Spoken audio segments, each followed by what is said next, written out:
creativity as a daily Mm-hmm. practice. What's 2 or Mm-hmm. 3 simple habits you would recommend to educators and course creators to keep that creativity alive under real Do world the constraints and podcast. That's why I deadlines? made the podcast. That's why Yeah. I made the podcast, The Smart of Art, Yeah. Power and the Art and Power of Creativity, because I didn't want to tell the same thing. What I tell you, I don't have to tell the same thing, so people can just listen to it. Also, I always believe in collaboration. Now, there's a Mhm. question, there's a statement and a question. So if you're an educator, you listen to art always, or art tends to do this or whatever. It's so long I did them. But they're timeless. And you read that and they said, did you also see that? And they can use the question in their class, and they can make a whole subject, the whole thing of one statement of mine, because it's general. It's not like, oh, there is you gotta paint like Warhol. I don't mention anybody in there. So Mm. it's literally just awareness about the art creation process. Then for educators, I think they will all of a sudden, and I guarantee all educators, by the way, I guarantee this right now here.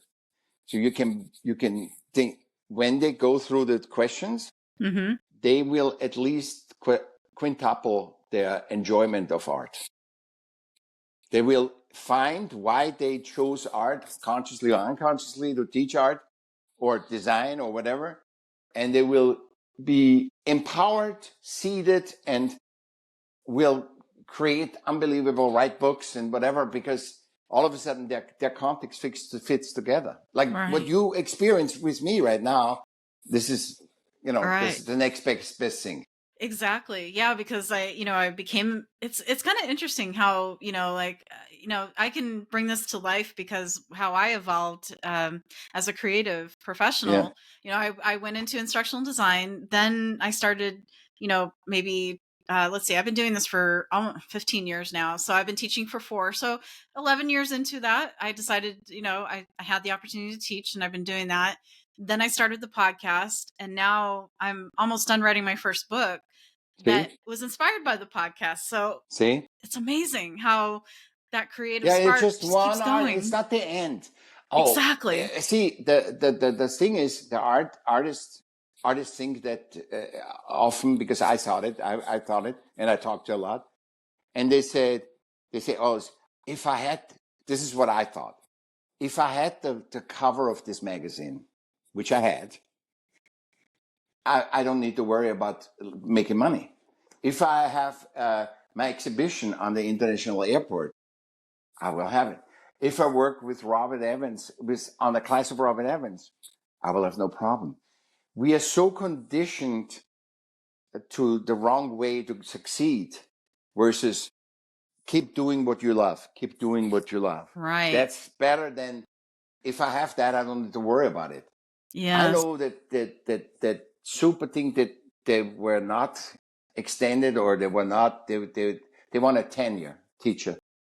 And they were told that they're there for 20 years, and they were told, we don't do this anymore. Everybody's saving money.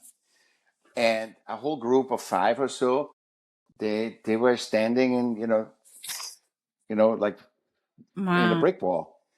And I was in with this lady, and the lady wanted to be a musician. I mean, it's interesting. She's teaching art, and then or she wasn't teaching art. She was teaching something. She didn't get tenure. But now she was doing economics and something. Now she wants to be a musician. Isn't that weird? Wow. Oh my You know, goodness. if Yeah. you do, like, if you want to be a designer, I would understand it, because you taught it all the time, right? But Right. but you would say all of a sudden, no, I want to play the saxophone as my job. So something completely different. Completely Oh, you different. want to be a veterinarian. Yeah. Wow, that's amazing.